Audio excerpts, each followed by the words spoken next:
Hello everyone, welcome to learner Sarathi. तो continue करते हैं आज की क्लास में पार्ट 1 कंप्यूटर नॉलेज की प्रिपरेशन को, और ये है आपकी 16 थ्योरी क्लास। इससे पहले की सभी थ्योरी क्लास को देखने के लिए आप जा सकते हैं प्लेलिस्ट के अंदर, वहाँ आपको सभी क्लास मिल जाएंगी। तो ये जो क्लासेस चल रही हैं ये बेस्ड है नीलिट ओ लेवल और CCC के सिलेबस पर, और ये क्लास आपको काफ़ी हेल्प करेगी इन सभी एग्जाम्स के अंदर जहाँ पर कंप्यूटर नॉलेज आता है। ठीक है, तो आज स्टार्ट कर रहे हैं एक न्यू टॉपिक, ऑपरेटिंग सिस्टम। बहुत ही इंपॉर्टेंट ये टॉपिक है, यहाँ से अक्सर एग्जाम में क्वेश्चन आते ही आते हैं। ठीक है, तो आगे बढ़ते हैं और यहाँ पे स्टार्ट करते हैं आज की क्लास का topic, operating system. An operating system is a program that acts as a interface between the software and the computer hardware। तो यहाँ पे डिस्कस करेंगे ऑपरेटिंग सिस्टम होता क्या है। ठीक है, तो ऑपरेटिंग सिस्टम एक ऐसा प्रोग्राम है जो एक इंटरफेस की तरह एक्ट करता है between the software and computer hardware. यहाँ हम बात कर रहे हैं आपके एप्लीकेशन सॉफ्टवेयर की। तो जो भी एप्लीकेशन सॉफ्टवेयर आप चाहते हो रन करना, उसे आपको रन करने के लिए इस्तेमाल करना पड़ेगा ऑपरेटिंग सिस्टम का, बिकॉज आपका ऑपरेटिंग सिस्टम आपको एक इंटरफेस प्रोवाइड करेगा जिससे आपका जो भी सॉफ्टवेयर है वो आपके हार्डवेयर पर रन कर पाएगा। ठीक है, तो यहाँ पे सॉफ्टवेयर और हार्डवेयर के बीच में कम्युनिकेशन के लिए इस्तेमाल करते हैं ऑपरेटिंग सिस्टम, जो एक इंटरफेस है इन दोनों को जोड़ने के लिए। ठीक है, अब देखो, it is an integrated set of specialised programs used to manage overall resources and operations of the computer. तो बेसिकली ऑपरेटिंग सिस्टम क्या होता है, एक सेट ऑफ स्पेशलाइज्ड प्रोग्राम्स है, बहुत सारे स्पेशलाइज्ड प्रोग्राम्स का एक सेट होता है आपका ऑपरेटिंग सिस्टम, जिसका मेन काम क्या है कि ये आपके कंप्यूटर के सभी रिसोर्सेज को मैनेज करता है और उसके ऑपरेशंस को मैनेज करता है। ठीक है, जो भी रिसोर्सेज आपके कंप्यूटर में है, जैसे कि आपका hard disk, CPU, printer etcetera, तो इन सभी रिसोर्सेज को मैनेज करने के लिए इस्तेमाल करते हैं ऑपरेटिंग सिस्टम का। Next is, it is a specialised software that controls and monitors the execution of all other programs that reside in the computer including application programs and other system software. ठीक है, तो यहाँ पे operating system एक ऐसा specialised software जिसका main काम क्या होता है कि ये आपके अलग अलग जो प्रोग्राम्स हैं उनको कंट्रोल भी करता है और उन्हें मॉनिटर भी करता है, किस तरीके से अलग अलग प्रोग्राम्स काम कर रहे हैं, उनका जो फंक्शनैलिटीज़ है उन्हें कंट्रोल करना और उन्हें मॉनिटर भी करता है जो आपके कंप्यूटर पे रन कर रहे हैं। ठीक है, इसके अंदर जैसे अगर बात करें, एप्लीकेशन प्रोग्राम्स भी हो सकते हैं और आपके अलग अलग सिस्टम सॉफ्टवेयर भी हो सकते हैं। अगर बात करें कंपाइलर, असेंबलर की, तो ये आपके एग्जांपल है सिस्टम सॉफ्टवेयर के। ठीक है, तो इनकी फंक्शनैलिटी को भी कंट्रोल करता है आपका ऑपरेटिंग सिस्टम। तो यहाँ पे हमने सीखा क्या होता है ऑपरेटिंग सिस्टम। अब बढ़ेंगे आगे और बात करेंगे यहाँ पे इस डायग्राम की। तो यहाँ पे डायग्राम की हेल्प से बताया है कि कैसे काम करता है आपका ऑपरेटिंग सिस्टम। ठीक है, तो यहाँ पे सबसे नीचे आपका है हार्डवेयर। ठीक है, हार्डवेयर, और यहाँ पे है आपकी एप्लीकेशंस, इसके बाद है आपके यूज़र्स। तो ये हम लोग हैं यूज़र्स। ठीक है, हम यहाँ पर एक्ट करते हैं, तो हम जो यूज़ करते हैं वो यूज़ करते हैं एप्लीकेशंस को। एप्लीकेशंस काम कर रही होती है ऑपरेटिंग सिस्टम के ऊपर, और आपका OS जो होता है वो बात कर रहा होता है किससे, हार्डवेयर से। तो एप्लीकेशंस डायरेक्टली आपके हार्डवेयर पर रन नहीं हो पाती, बीच में एक इंटरफेस के लिए आपका ऑपरेटिंग सिस्टम काम में आता है। ठीक है, तो यहाँ पे जो हम यूज़र्स हैं, लेट्स सपोज हमको सुनने हैं गाने, तो हमने क्या किया, VLC मीडिया प्लेयर को ओपन किया और उसमें सॉन्ग सेलेक्ट किया और चला दिया। तो वो सॉन्ग जो है, जो VLC मीडिया प्लेयर की एप्लीकेशन है, वो कहाँ पे चल रही है, वो चल रही है आपके ऑपरेटिंग सिस्टम के ऊपर। और जो ऑपरेटिंग सिस्टम है ना, वो आपके हार्डवेयर को कंट्रोल कर रहा है, मतलब जो आपका स्पीकर है वो वहाँ से आपको साउंड प्रोवाइड कर रहा है। ठीक है, तो OS जो है वो आपकी एप्लीकेशंस को भी देख रहा है और आपके हार्डवेयर को भी देख रहा है। ठीक है, तो इस टाइप से काम करता है आपका क्या, ऑपरेटिंग सिस्टम। तो बढ़ेंगे आगे और यहाँ बात करेंगे ऑब्जेक्टिव्स ऑफ ऑपरेटिंग सिस्टम के बारे में। ठीक है, तो यहाँ पे डिस्कस करेंगे कि ऑपरेटिंग सिस्टम के मेन ऑब्जेक्टिव्स क्या हैं, क्यों इसे हम यूज़ करते हैं, यहाँ पे डिस्कस करेंगे डिटेल के अंदर। So the objectives of the operating system are, ठीक है, फर्स्ट क्या देखो, to make the computer system convenient to use in an efficient manner. मतलब सबसे इम्पॉर्टेंट काम क्या होता है आपके OS का, कि वो आपके कंप्यूटर सिस्टम को कन्वीनियंटली यूज़ करवाने में मदद करता है और उसे एफिशिएंट मैनर में यूज़र इस्तेमाल कर पाए। ठीक है, तो ये मेन काम है आपके OS का।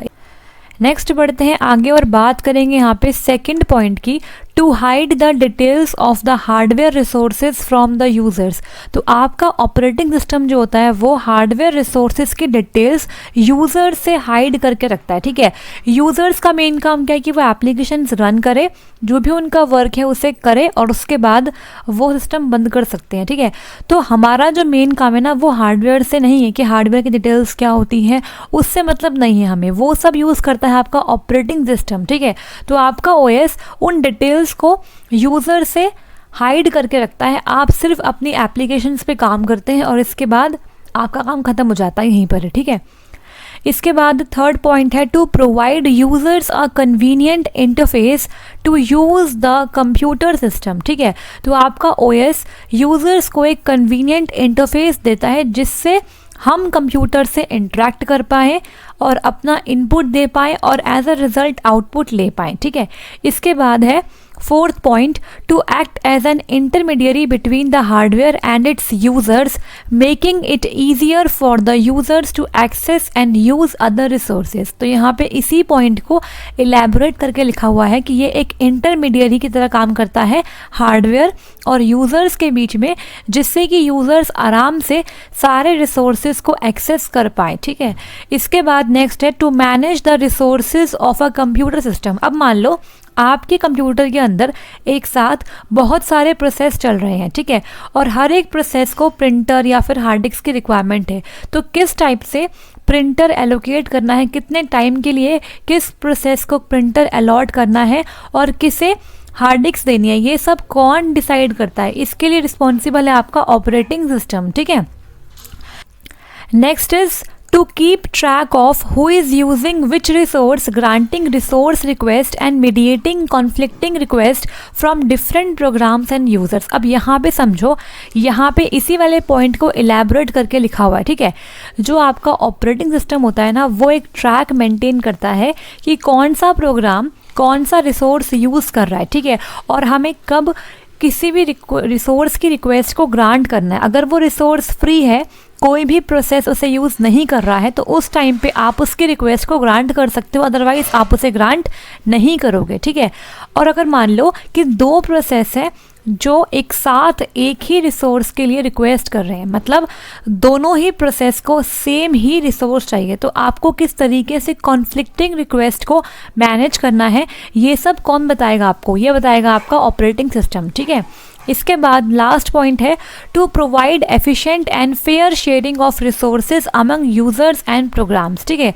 तो यूज़र्स और प्रोग्राम्स के बीच में जो रिसोर्सेज हैं वो फेयर तरीके से शेयर हो पाए, मतलब ऐसा नहीं है कि एक प्रोसेस को आपने प्रिंटर एलोकेट कर दिया और जो बाकी आपके प्रोसेस है जिन्हें प्रिंटर सिर्फ चाहिए 1 सेकेंड के लिए उन्हें आप दे ही नहीं रहे हो, ठीक है। जिस वाले प्रोसेस को 100 सेकेंड के लिए प्रिंटर चाहिए उसे तो मिल गया, लेकिन जो सिर्फ 1 सेकेंड के लिए आया है उसको प्रिंटर नहीं मिला, तो उसे बहुत देर तक वेट करना पड़ेगा, उसे बोलेंगे स्टारवेशन, ठीक है। तो ओएस को ये सब चीज़ें मैनेज करनी पड़ती है, ठीक है। आप सिर्फ यूज़ करते हो एप्लीकेशंस को, अपने प्रोग्राम्स रन करते हो और सिंपली आप सिस्टम बंद कर देते हो, लेकिन जो आपका ओएस है वो सब कुछ मैनेज करता है कि आपको किस टाइम पर कौन कौन से रिसोर्स एलोकेट करने हैं, कब रिक्वेस्ट ग्रांट करनी है, कब रिफ्यूज़ करना है, ठीक है। तो ये सब ऑब्जेक्टिव्स हैं आपके ऑपरेटिंग सिस्टम के, ठीक है। तो बढ़ेंगे आगे और यहाँ बात करेंगे करेक्टरिस्टिक्स ऑफ ऑपरेटिंग सिस्टम के बारे में, ठीक है। कौन कौन सी इम्पॉर्टेंट करेक्टरिस्टिक्स है ऑपरेटिंग सिस्टम की, ये यहाँ पर डिस्कस करने वाले हैं। तो मैंने यहाँ पे सिर्फ प्रोमिनेंट और मोस्ट इम्पॉर्टेंट करेक्टरिस्टिक्स बोलो या फिर फीचर्स बोलो यहाँ पे ऐड करें, बिकॉज ये काफ़ी इंपॉर्टेंट है आपके लिए समझना, ये आपका ऑपरेटिंग सिस्टम परफॉर्म करता है आपके सिस्टम के अंदर, ठीक है। देखो यहाँ पे क्या है, here is a list of some of the most important prominent characteristics features of the operating system. तो पहला है आपका memory management, keeps track of the primary memory, that is what part of it is in use by whom, what part is not in use, etc. and allocates the memory when a process or program request it। तो यहाँ पे बोला है, देखो memory management का मतलब क्या होता है, जो आपका ओएस है वो एक ट्रैक मेंटेन करता है कि जो आपकी प्राइमरी मेमोरी है, मतलब यहाँ बात कर रहे हैं रैम की, ठीक है। जो हमारी रैम होती है, रैंडम एक्सेस मेमोरी, उसका कौन कौन सा पार्ट है जो इस वक्त यूज़ में है किसी प्रोसेस या प्रोग्राम के थ्रू, और कौन सा ऐसा पार्ट है जो अभी फ्री है, मतलब ठीक है, जो किसी भी यूज़ में नहीं है। तो जो भी न्यू प्रोसेस या प्रोग्राम आता है जिसे मेमोरी चाहिए, तो उसे हम फ्री वाले पार्ट में से मेमोरी एलोकेट करेंगे। तो ये सब जो डिसाइडेशन है वो कौन करता है? आपका ऑपरेटिंग सिस्टम। इसे बोलते हैं मेमोरी मैनेजमेंट करना, ठीक है, कि आपकी रैम में कौन कौन से हिस्से में जो प्रोसेसेस है वो ऑलरेडी जो स्पेस है वो एक्वायर करके बैठे हैं, और कौन कौन सा जो पार्ट है वो अभी यूज़ में नहीं है। तो इन सब का जो मैनेजमेंट है ये होता है आपका मेमोरी मैनेजमेंट। तो यहाँ पे मेमोरी मैनेजमेंट का मतलब क्या है? किस तरीके से ऑपरेटिंग सिस्टम मैनेज करेगा प्राइमरी मेमोरी मतलब रैम को। क्लियर हो गया? Next is processor management. Allocates the processor CPU to a process and deallocates a processor when it is no longer required। तो यहाँ पे प्रोसेसर मैनेजमेंट में प्रोसेसर का मतलब है CPU से कब किस प्रोसेस को प्रोसेसर एलोकेट करवाना है और कब किस प्रोसेस से प्रोसेसर मतलब CPU डीएलोकेट करवाना है, ये डिसाइड करता है आपका ऑपरेटिंग सिस्टम, ठीक है। तो ऑपरेटिंग सिस्टम रिस्पॉन्सिबल होता है कि किस टाइम पे किस प्रोसेस को CPU देना है, और जब वो प्रोसेस कम्प्लीटली एग्जीक्यूट हो चुका है उसके बाद कब डीएलोकेट करना है आपके प्रोसेसर को, ठीक है, ताकि वो किसी दूसरे प्रोसेस को मिल जाए।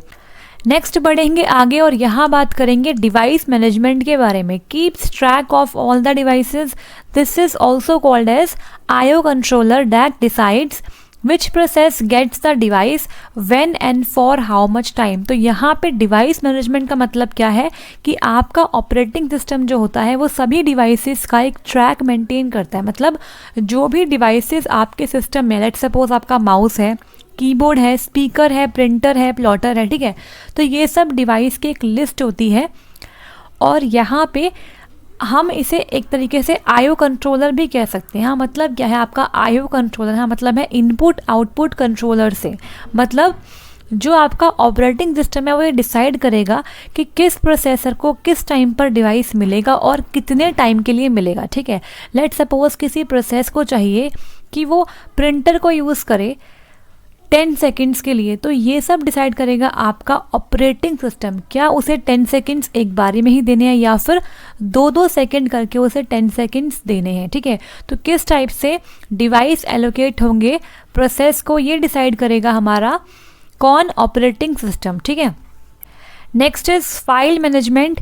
Allocates and deallocates the resources and decides who gets the resources. तो यहाँ मतलब क्या है, किस टाइम पर कौन सा यूज़र फाइल्स को एलोकेट कर पाएगा और कब डीएलोकेट करवाना है फाइल्स को, ये सब डिसाइड करता है आपका operating system. Next is security. Security बहुत इंपॉर्टेंट है। Prevents unauthorised access to programs and data by means of passwords and other similar techniques. तो आपका ऑपरेटिंग सिस्टम आपके डेटा और प्रोग्राम्स को सिक्योरिटी भी प्रोवाइड करता है, जिससे कि कोई अनऑथराइज्ड यूज़र आपके डेटा और प्रोग्राम्स को एक्सेस ना कर पाए। तो यहाँ पे आप पासवर्ड्स वगैरह लगा सकते हो या फिर और भी सिमिलर टेक्निक्स का इस्तेमाल कर सकते हो अपने डेटा और प्रोग्राम को सिक्योर करने के लिए। तो ये सब इम्पॉर्टेंट कैरेक्टरिस्टिक्स हैं ऑपरेटिंग सिस्टम की, ठीक है। आपसे MCQ में पूछ सकते हैं which of the following is not a characteristic या फिर फीचर ऑफ ऑपरेटिंग सिस्टम, और वहाँ ऑप्शंस होंगे memory management, processor management, device management या फिर ऑल ऑफ द अबव। तो वहाँ पे आंसर आएगा ऑल ऑफ द अबव। तो इसीलिए काफ़ी इंपॉर्टेंट है आपके लिए ये सब समझना, बिकॉज तभी आप MCQ कर पाएंगे एग्ज़ाम के अंदर, ठीक है। तो बढ़ेंगे आगे और यहाँ बात करेंगे 3 मोस्ट कॉमन ऑपरेटिंग सिस्टम के बारे में जो पर्सनल कंप्यूटर्स में आप यूज़ करते हो, और वो हैं Microsoft Windows, Mac OS and Linux, ठीक है। तीनों बहुत इंपॉर्टेंट और बहुत कॉमन टाइप ऑफ क्या है ऑपरेटिंग सिस्टम के एग्जाम्पल है, ठीक है। तो यहाँ से भी क्वेश्चन आपके एग्जाम में पूछा गया है, तो इसीलिए आपको पढ़ा रही हूँ, पढ़ लो, ठीक है। First is Microsoft Windows. तो यहाँ पे विंडोज़ को आप जानते हो क्रिएट किया है माइक्रोसॉफ्ट ने। तो Microsoft created the Windows operating system in the mid 1980s 1985। यहीं से ही क्वेश्चन आया था कि विंडोज़ का पहला वर्जन कब रिलीज़ करा गया था, तो उसका आंसर होगा 1985 में विंडोज़ ऑपरेटिंग सिस्टम का पहला वर्जन रिलीज़ किया गया था, ठीक है, बाय माइक्रोसॉफ्ट। अब देखो, there have been many different versions of Windows but the most recent ones are Windows 10 जो है वो आई है 2015 के अंदर, विंडोज़ जो 8 है वो आई है 2012 में, विंडोज़ 7 आई है 2009 में एंड विंडोज़ विस्टा आई है 2007 के अंदर। तो आपका होमवर्क यह है कि आपको कमेंट बॉक्स में बताना है कि इस टाइम पर रिसेंटली कौन सी विंडोज़ का वर्जन है अवेलेबल और वो किस ईयर में रिलीज़ किया गया है। ठीक है, तो आपको ये क्वेश्चन बताना है होमवर्क के अंदर, कमेंट बॉक्स में आप इस क्वेश्चन का आंसर देंगे। ठीक है, next is Windows comes preloaded on most new PCs which helps to make it the most popular operating system in the world। तो आप जानते हैं जब भी आप कोई न्यू पीसी या फिर लैपटॉप खरीदते हो तो उसके अंदर ज़्यादातर में क्या होता है, आपको विंडोज़ ही प्रीलोडेड करके मिलती है, जिसकी वजह से ये क्या बन गया है, मोस्ट पॉपुलर ऑपरेटिंग सिस्टम बन गया है आज वर्ल्ड के अंदर। ठीक है, तो ये इसका सिंबल होता है विंडोज़ का। तो बढ़ेंगे आगे और यहाँ बात करेंगे next type of operating system के बारे में जो है लिनक्स। लिनक्स एक बहुत इंपॉर्टेंट आपका ऑपरेटिंग सिस्टम है, यहाँ से भी क्वेश्चंस आते हैं और किस टाइप के यहाँ पे क्वेश्चन आते हैं अभी बात करेंगे। देखो यहाँ पे है लिनक्स प्रोनाउंस्ड लिनक्स। ठीक है, इसे क्या बोलते हैं, Linux is a family of open source operating kernel first released on September 17, 1991 by Linus Torvalds। तो यहाँ से कौन कौन से क्वेश्चंस बनते हैं देखो, पहले आपसे पूछेंगे लिनक्स जो है वो किस टाइप का ऑपरेटिंग सिस्टम है, तो ये है आपका ओपन सोर्स ऑपरेटिंग सिस्टम। अब ओपन सोर्स क्या होता है ये आपको बता चुकी हूँ पहले ही। ओपन सोर्स सॉफ्टवेयर कौन से होते हैं, अगर आपको नहीं पता तो आप देख सकते हैं कहाँ पे, प्रीवियस वीडियोस के अंदर जाके। हालांकि हम यहाँ बात करेंगे कि क्या होते हैं ओपन सोर्स सॉफ्टवेयर। अब देखो, इसको क्रिएट किया था बाय लिनस टॉरवाल्ड्स ने, किस ईयर में, 1991 सितंबर 17 को इसे बनाया गया था। ठीक है, फर्स्ट रिलीज जो है इसका वो 1991 सितंबर 17 को आ गया था। तो आपको ये डेट याद करनी है, बेसिकली आप ईयर याद कर लो और डेवलपर ऑफ लिनक्स को भी याद करना पड़ेगा। बहुत बार यहाँ से मैंने क्वेश्चन देखा एग्जाम के अंदर, तो यहाँ पे इनका नाम है लिनस टॉरवाल्ड्स। ठीक है, अब देखो, which means they can be modified and distributed by anyone around the world. तो यहाँ पे ओपन सोर्स का मतलब बताया गया है। ओपन सोर्स का मतलब ये होता है कि ये एक ऐसा सॉफ्टवेयर होता है जिसे आप मॉडिफाई कर सकते हो। बेसिकली जो इसका सोर्स कोड है वो फ्रीली अवेलेबल है, कोई भी इसे यूज़ कर सकता है और इसमें मॉडिफिकेशंस कर सकता है अपने अकॉर्डिंग। ठीक है, और आप इसे कहीं पर भी डिस्ट्रीब्यूट कर सकते हो अराउंड द वर्ल्ड। तो ये मतलब होता है ओपन सोर्स सॉफ्टवेयर का, और लिनक्स इसका एक बहुत ही पॉपुलर एग्जांपल है। This is different from the proprietary software like Windows which can only be modified by the company that owns it. तो यहाँ बताया गया है कि लिनक्स जो होती है ना वो आपके प्रोप्राइटरी सॉफ्टवेयर से डिफरेंट होती है। अगर बात करें प्रोप्राइटरी सॉफ्टवेयर तो ये मैंने आपको पढ़ाया हुआ है। अगर बात करें विंडोज़ की तो ये एग्जांपल है प्रोप्राइटरी सॉफ्टवेयर का, मतलब ऐसे सॉफ्टवेयर जिन्हें एक कंपनी बनाती है और एक कंपनी के पास उसके लीगल राइट्स होते हैं। कोई भी और इस नाम से सॉफ्टवेयर नहीं बना सकता है, और जो इसका सोर्स कोड है वो कंपनी ओन करती है, आप उसे मॉडिफाई नहीं कर सकते, सिर्फ कंपनी ही उसे मॉडिफाई करेगी अगर उसे चेंजेस करने हैं फर्दर। तो क्लियर हो गया। तो यहाँ आपने समझा कि जो लिनक्स है वो है आपका ओपन सोर्स ऑपरेटिंग सिस्टम और जो आपका विंडोज़ है वो आपका है प्रोप्राइटरी ऑपरेटिंग सिस्टम। क्लियर हो गया। अब देखो यहाँ बात करेंगे the advantages of Linux are that it is free and there are many different distributions और versions you can choose from। ठीक है, तो देखो अगर बात करें विंडोज़ की तो विंडोज़ क्या होती है, आपकी पेड होती है। अगर आपको ओरिजिनल विंडोज़ चाहिए तो आपको उसके लिए पेमेंट करनी पड़ती है, उसको आपको पूरा परचेज़ करना पड़ेगा। ठीक है, लेकिन अगर बात करें लिनक्स की तो वो क्या होती है, फ्री ऑफ कॉस्ट है, ओपन सोर्स है और इसके बहुत सारे अलग अलग क्या है, डिस्ट्रीब्यूशंस अवेलेबल है, आप जो भी चाहे यूज़ कर सकते हो। तो अगर बात करें पॉपुलर डिस्ट्रीब्यूशंस ऑफ लिनक्स के तो कौन कौन से हैं, तो यहाँ पे लिख देती हूँ एग्जांपल। फर्स्ट इज़ अबंतु, बहुत ही पॉपुलर है अबंतु। नेक्स्ट इज़ रेड हैट, इसके अलावा है काली लिनक्स। ठीक है, तो ये कुछ इम्पॉर्टेंट क्या है डिस्ट्रीब्यूशंस है लिनक्स के। तो इस तरीके से सिंबल होता है लिनक्स का, और इसको क्या बोलते हैं ये भी मैंने क्वेश्चन देखा है एग्जाम के अंदर। तो इस सिंबल को बोलते हैं टक्स। ठीक है, इसे क्या बोलते हैं, टक्स बोलते हैं। तो ये क्वेश्चन भी एग्जाम में आया हुआ है कि जो सिंबल होता है लिनक्स का उसे क्या बोलते हैं इंग्लिश में, उसे बोलते हैं टक्स, TUX, टक्स। ठीक है, आगे बढ़ेंगे और बात करेंगे यहाँ पे मैक OS के बारे में। ठीक है, तो यहाँ बात करेंगे मैक OS ऑपरेटिंग सिस्टम के बारे में। Mac OS previously called as OS X। ठीक है, तो पहले से बोलते थे OS X is a line of operating system created by Apple. तो इसे किसने बनाया, एप्पल ने बनाया है। It comes pre loaded on all Macintosh computer और मैक्स। तो ये आपके मैक्स के अंदर और मैकिन्टोश कंप्यूटर के अंदर पहले से ही लोड करके आता है।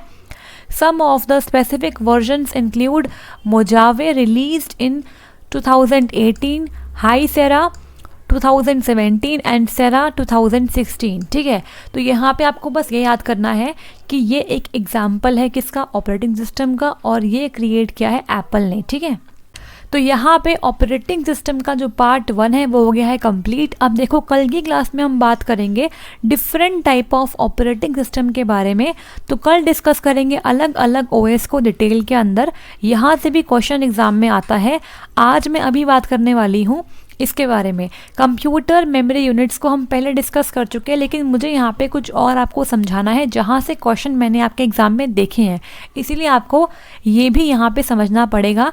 यहाँ से 2 क्वेश्चन मैंने आपके एग्ज़ाम में देखे हैं, इसलिए ये भी इम्पॉर्टेंट बनता है। ठीक है, देखो कंप्यूटर मेमोरी यूनिट्स होती क्या है, मेमोरी को मेजर करने के लिए क्या होती है, अलग अलग यूनिट्स अवेलेबल होती हैं। तो देखो यहाँ पे सबसे छोटी यूनिट होती है आपकी बिट।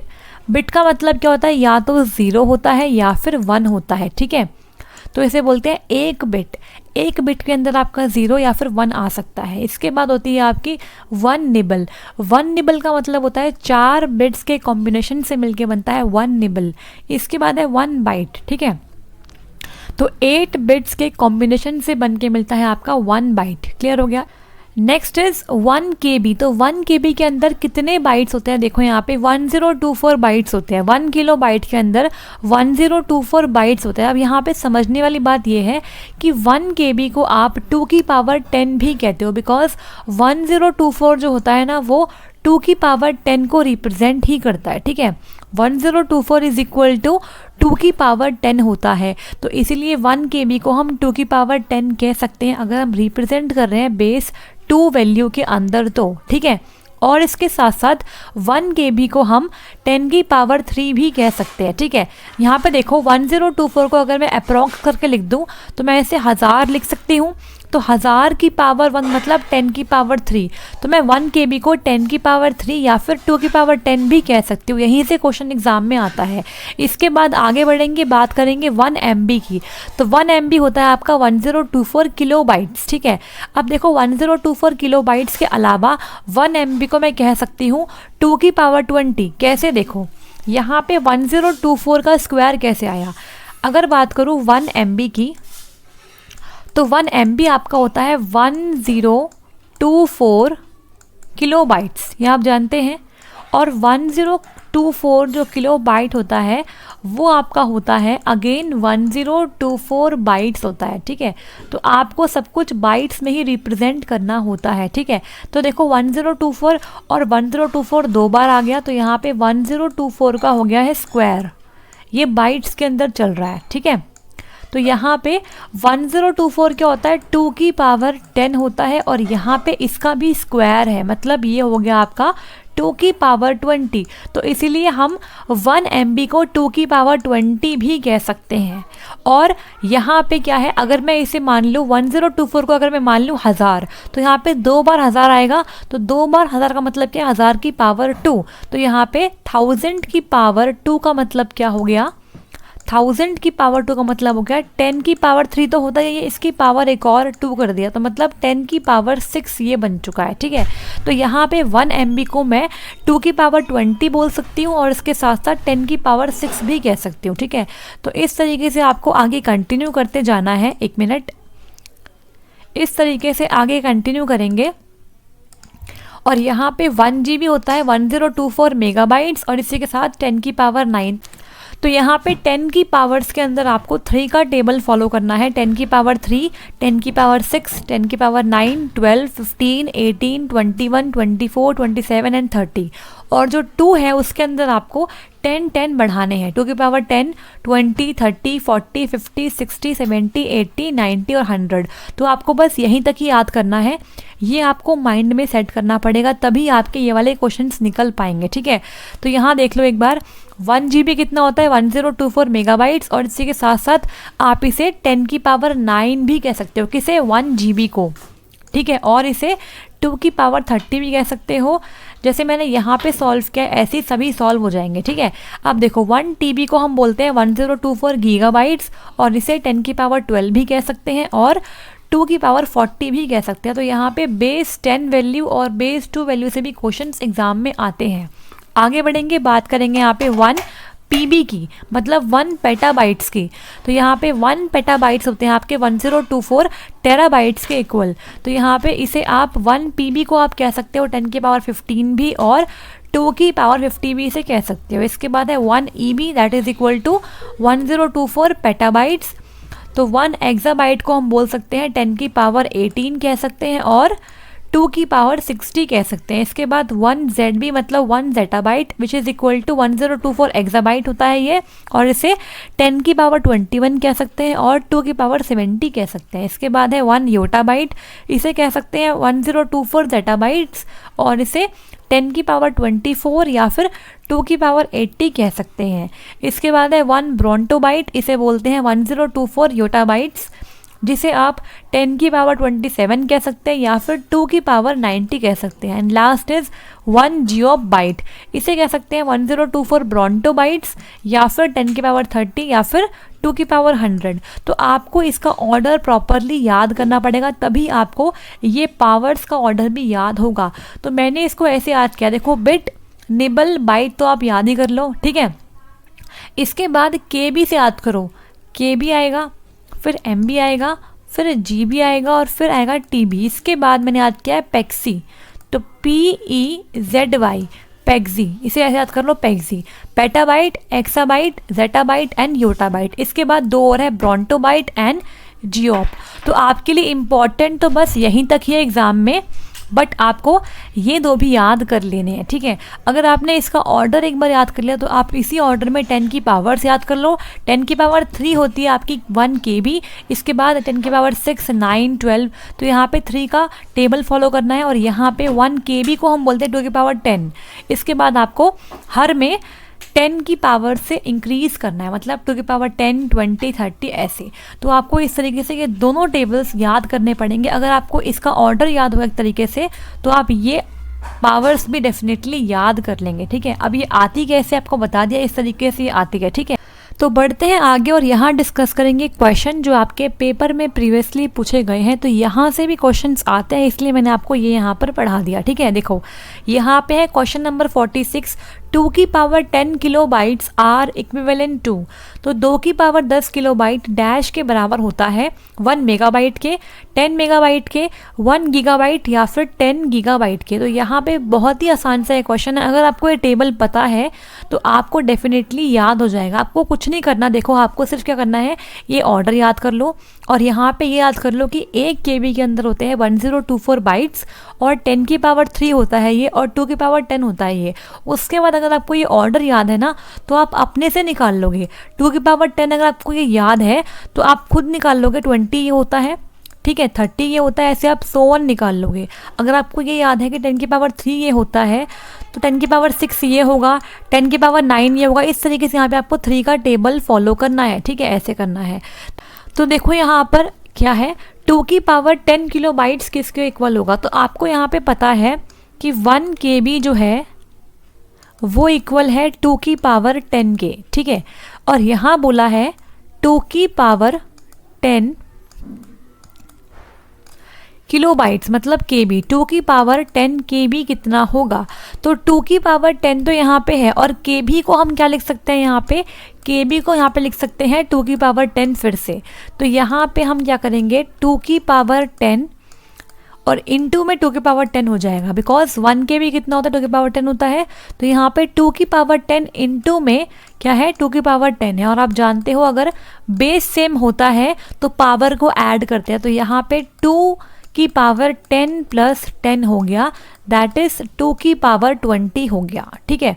और अब क्या होता है 2 की पावर 20 क्या होता है, देखो टेबल में 2 की पावर 20 होता है आपका 1 MB, ठीक है।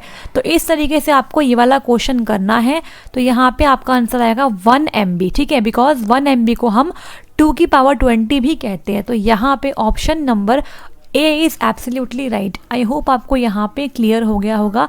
अगर किसी को कोई डाउट है तो आप कमेंट बॉक्स में कमेंट करके बता सकते हैं, ठीक है। तो यहाँ पे ये हो गया 1 MB के इक्वल। क्लियर। अब देखो नेक्स्ट क्या है, 2 की power 10 megabytes are equivalent to. तो 2 की पावर 10 मेगाबाइट्स मतलब MB के बारे में यहाँ पे पूछा है। और हम जानते हैं कि 1 MB को हम लिख सकते हैं क्या, 2 की पावर 20, ठीक है। 1 MB को हम रिप्रेजेंट कर सकते हैं, यहाँ पे ये अलग से है, ठीक है, ये ऊपर वाला हो गया, ये नीचे वाला है। तो 1 MB को हम लिखते हैं 2 की पावर 20 से रिप्रेजेंट कर सकते हैं। तो यहाँ पे आपको 2 की पावर 10 लिखना है और मल्टीप्लाई करना है इसे 2 की पावर 20 के साथ, बिकॉज 1 MB के अंदर होता है 2 की पावर 20, ठीक है। अब देखो यहाँ पे आपको सिंपली बेस सेम है तो पावर को ऐड करनी है। 10 + 20 कितना हो गया आपका 30। तो यहाँ पे ये हो गया 30। तो 2 की पावर 30 कितना होता है, देखो यहाँ पे 2 की पावर 30 इज़ 1 GB। क्लियर हो गया। तो यहाँ पे कलर चेंज कर लेते हैं एक बार। देखो यहाँ पे 2 की पावर 30 होता है आपका 1 GB, ये रहा। तो इसलिए यहाँ पे इसका आंसर आएगा 1 GB। तो ऑप्शन नंबर जो बी है वो है बिल्कुल करेक्ट, ठीक है। तो 2 की पावर 30 कितना होता है 1 GB। तो ऐसे बोलो, ठीक है, ऐसे बोलो या फिर से ये बोलो 2 की पावर 10 मेगाबाइट्स एक ही बात होती है। मतलब समझो दोबारा से, 2 की पावर 10 मेगाबाइट्स का मतलब भी क्या होता है 1 GB होता है, और 2 की पावर 30 का मतलब भी क्या होता है 1 GB ही होता है। तो इसको आपको इस तरीके से भी पूछ सकते हैं। तो आपको बहुत ध्यान से ये क्वेश्चन एग्जाम में करके आने हैं, ठीक है। आपको 2-3 क्वेश्चन होमवर्क में देती हूँ ताकि आपको और अच्छे से क्लियर हो जाए, ठीक है। आप देखो यहाँ पे कुछ आपको होमवर्क क्वेश्चन देते हैं। तो यहाँ पे है आपके लिए 2 की पावर 20 गीगाबाइट्स किसके इक्वल होगा आपको बताना है, ठीक है। इसके अलावा 10 की पावर 6 किलोबाइट्स किसके इक्वल होगा आपको बताना है। इसके बाद 10 की पावर 9 टेराबाइट्स किसके इक्वल होगा आपको बताना है, ठीक है। एंड लास्ट इज 2 की पावर 30 टेराबाइट्स किसके इक्वल होगा आपको यहाँ पे बताना है। तो बहुत ही आसान है सभी क्वेश्चंस। अगर आपको ये टेबल अच्छे से पता है तो आप डेफिनेटली इसका आंसर निकाल पाएंगे। तो कल की क्लास को स्टार्ट करने से पहले डिस्कस करेंगे इन सभी क्वेश्चंस के आंसर। तो आगे बढ़ेंगे। यहाँ पे 2 क्वेश्चन और है आपके लिए। देखो, which among the following is the correct value of the 1 MB। यहाँ पे 1 MB की करेक्ट वैल्यू क्या होगी। Option number 1 amount of RAM in every computer, option number B 1 billion bytes, option number C 1000 bytes, या फिर option number D 1024 KB। और next है 31 question, the largest unit of data measurement among the following is gigabyte, terabyte, exabyte या फिर petabyte. तो इनमें से सबसे लार्जेस्ट यूनिट क्या है। तो ये दोनों क्वेश्चन भी आपके होमवर्क में ही है। तो ये आपके हो गए टोटल 6 क्वेश्चन होमवर्क में। आपको इन सब क्वेश्चंस के आंसर देने हैं कमेंट बॉक्स के अंदर। और एक क्वेश्चन और था कि इस टाइम पर करंट वर्जन क्या है आपका विंडोज़ का और वो किस ईयर में रिलीज़ किया गया है, ठीक है। तो कल हम बात करेंगे बाकी क्वेश्चंस की और साथ में डिस्कस करेंगे DVD और फ्लॉपी डिस्क को कल की क्लास के अंदर, ठीक है। तो अगर आपको आज की क्लास अच्छी लगी, और कल हम ये भी डिस्कस कर लेंगे फुल फॉर्म वहीं पर ही। तो अगर आपको आज की क्लास अच्छी लगी तो लाइक कर दीजिएगा, शेयर कर दीजिए एंड सब्सक्राइब कर लीजिए लर्नर सारथी चैनल को। तो मिलेंगे कल और बात करेंगे टाइप ऑफ ऑपरेटिंग सिस्टम और उसके साथ DVD फ्लॉपी डिस्क को भी डिस्कस करेंगे डिटेल में, ठीक है। टेलीग्राम ज्वाइन कर लो। कुछ देर बाद मैं नंबर सिस्टम की कंप्लीट PDF डालने वाली हूँ। तो आई होप आपको समझ में आ रहा होगा। और अगर कोई भी डाउट है तो आप बता सकते हैं कमेंट सेक्शन के अंदर। Thank you so much. कल मिलते हैं।